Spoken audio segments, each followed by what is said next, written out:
Hi, this is Jason West. This is Steve Fukuda. This is Vince Zampella.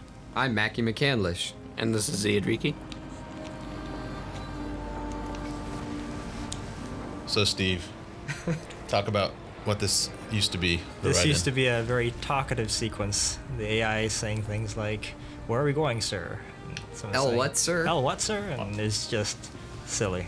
And Very so lame. one day, For the longest time, we had Steve's voice in there too. Just the yeah, temp it was dialogue. quite annoying. And so I just said, okay, I don't want to hear this anymore. And we would tempt it. For a moment, we tempted it with Little James Brown, and it was like It Pulp became Fiction. more It was like Pulp appropriate. Fiction, and it was kind of funny. And then I got serious, and then we replaced it with some other music that was more appropriate. And then it really gave the whole thing its sort of serious sense that makes it Right. actually feel cool. And then we started showing the game to press, and we couldn't use any kind of tempt-in music, so Steve actually composed some stuff over the weekend. We put that in. This part used to start with the whole situation with just guys standing there. There was no fighting going on, and it wasn't very Call of Duty. And you go up and talk to your commanding officer, and then all of a sudden he gets sniped, and everybody runs for cover, and you The building randomly blows up die. somehow. Yeah, and the building wouldn't blow up until you actually looked at it, which There was a is tank little that would cheesy. drive up and destroy the building. So, Yeah, so we made the building blow up back on the ride-in when you could actually see it. And now that spot right there where they just crossed, a lot of testers get hung up kind of standing there shooting at the MG42. So we've done a lot of work to kind of usher people to the right, flank to the right, go to the right.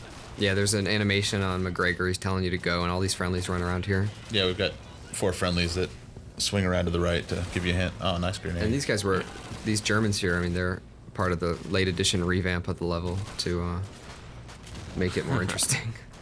It's always neat to see players actually often are very inclined to follow their friendlies. Whereas as a game developer, I'm usually just trying to break things. The way the player played that section was pretty perfect. Just grenade spam and typically you don't want to let the Germans get a foothold because once they're entrenched, they're much more difficult. So if you can get them on the way to their cover, that's the best time to get them. Yeah, I've been a little slow and had a real hard time in that section. Yeah, you've got to be careful because the AI will throw back grenades. That's why sometimes you'll see an explosion in midair, and that's usually from an AI who's thrown it back. On the higher difficulty levels, the AI are much more likely to throw grenades, whereas on the lower ones, they're basically not allowed to. And if you play on Veteran, the AI can throw as many grenades as they want, and that's very, very dangerous. We used to have that rooftop lined with enemies that would also be raining fire down on you, but we removed it because it was a little too hard. it was also confusing to players, usually. Yeah, because they wanted to hang out and fight instead of swing around.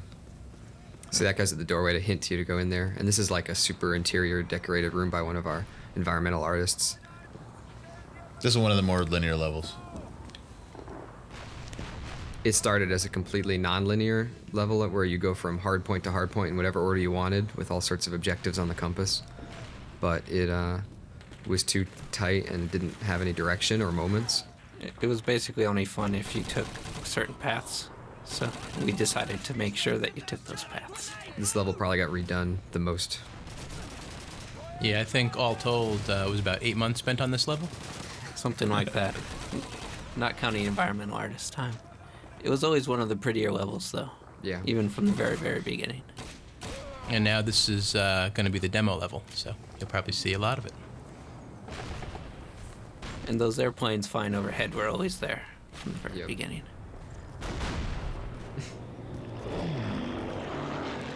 That was something we added. Right here, there used to be like one lone flak gun out there. This is like It was the pretty lame. Burnville times 3 part where it's to some degree an homage to the first game, but it's like the first game 10x. Yeah, we really came in and tried to 10x this level. It was our first playable? Yeah. Yeah. So this was sort of the blueprint that we'd use for future development for the rest of the levels. Right. There was a certain degree of false starts on Call of Duty 2, and it's something that we go through on every game where we take stock of where we are and then reshuffle the deck and start over to some degree and figure out exactly what we need to do to make the game good.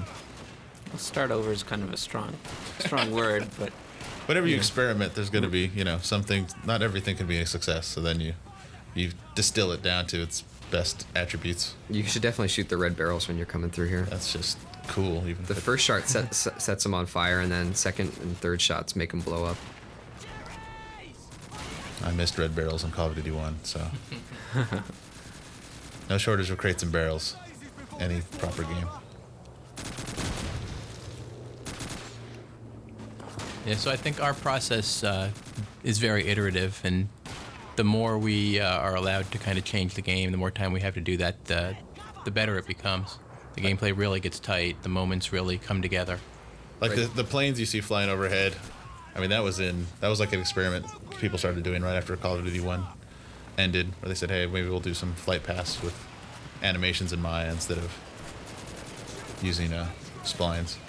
It's pretty cool. It adds to the ambience. And all those AI we just saw were doing our new traverse where they jump over objects, but they do it so their hand lines up right with the surface they're jumping over. That's pretty cool.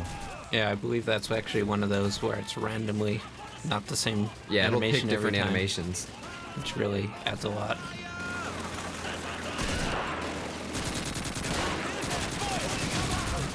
Binoculars. Cinematic intensity, right? I love the binoculars. Yeah, the AI will run around and they'll set up MG42s based on where the player is. You want to generally try to stop them before they actually get them set up. I fought to make binoculars standard issue in Call of Duty 2, so if you like them, write a letter. So you have a lot of opportunities to flank around and come at them from the side.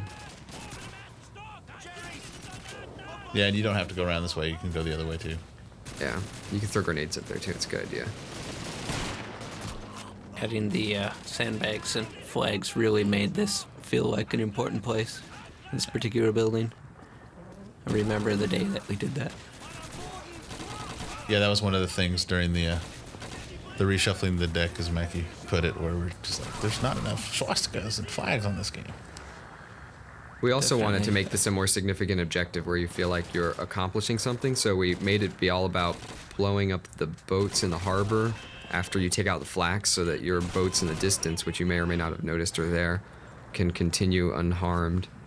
And this one doesn't come across quite as clearly as some of the other objectives. It's guy's sneaky. invariably mistaken for a aircraft bombing run. Yeah, I'm sure we'll Invariably. see they're marking with the orange smoke now that you've destroyed the flags, and now, But people like explosions. yeah, make sure you look to the right here. There's very See distant the boats ships in the distance? Those are your boats. Really, and they are. flashes. Where's the binoculars?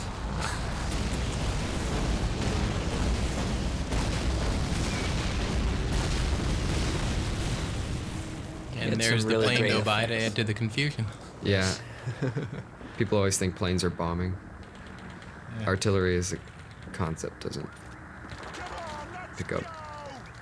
As long as they feel like they accomplished something. The player was using a Thompson, which they actually did use in the British Army. A useful tip is to always run over your dead friendlies and pick up more Thompson ammo, because the Germans aren't going to drop any for you. Or you can get a bar. The bar's pretty cool too. Brent. Oh yeah, the Bren. Those little foot puffs were a Swifty. Yeah, we added those for level specific foot puffs. And there's the famous door moment. Yeah, so that was Went sort through of much iteration. Yeah. That was a spontaneous thing, sort of, during a level review. We felt Somebody- like you always have these guys kicking doors open for you, so a player's going to get used to seeing them kick the door. What if we just have the guy actually get killed and it gives you something you're not expecting at all? It surprises the player. That always got lots of oohs and ahs at E E3. I mean, we're not really so much about the gratuitous destruction of your friendlies, but if it's to make the moment come to life.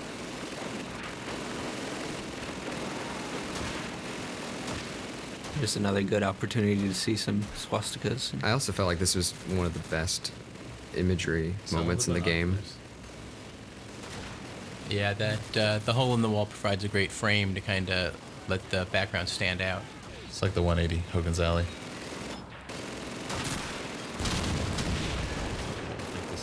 We're not going to actually see that on this playthrough, but This it is looks great, This trust is me. a scam to anti-binocular propaganda. So if you don't like binoculars, make sure you send that letter too. I don't know if a lot of Oh, that was nice. Yeah, we got Ragdoll going on there, right?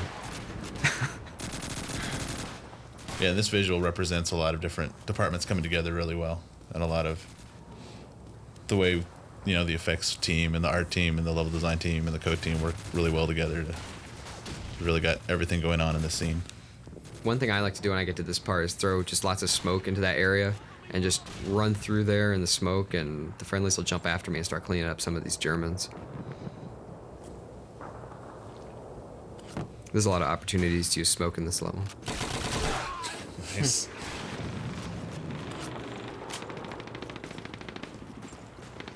This is also in North Africa, which is one of the new campaigns in Call of Duty 2. New setting, you know, it's vastly different from any of the other settings. So Throwing the grenade around the blind corners, always a good practice. Yeah, often it's good to throw more than one since that one didn't work. You can always, sometimes the AI off, will run away. Yeah, you're always going to get more, so just Yeah, that's a valid Joke 'em on it. room cleaning technique is, throwing the grenades, then pick up their grenades and keep going. it might not be completely obvious, but the pistols are actually really useful weapons, and they let you run faster in this game when you're using a pistol. So what you can do is you can get close to a German that's using an automatic weapon, and after he empties his clip, rather than try to reload right in front of you, he'll throw his gun down and pull out a pistol. So you can wait till he does that and then kill him, and then you can get his pistol. So 1997. Make sure you can't miss those documents. Yeah. Make them glow. Players appreciate the glow. We do a lot of testing, and anytime anything's not glowing, people tend to miss it. We used to have the end music kick in right about here, but sometimes players would like to hang out here and just sort of messed up the flow of the music, so we moved it a little later. Interesting playthrough. Let's explore the block with the freaking cart. This used to be the hardest spot in the game. There were enemies up here on the left at that window shooting at you, and it took me 20 tries to get through it. Yeah, we argued a lot about whether or not we wanted to lose that building fight. It was tough. I mean, this is really a very tight area, though, so there's only so much you can do. Yeah, it was better just to end the level in a good spot. It's one of those hard edits. And a lot of the detail stuff that you see came from, we sent our artists over to North Africa to take texture reference and stock of what was over there. Oh, here comes Price's face. And watch, they're carrying the Smile wine. at the champagne bottle. That's pretty cool. Watch the smile. Watch the smile. Oh. Yep, there it is.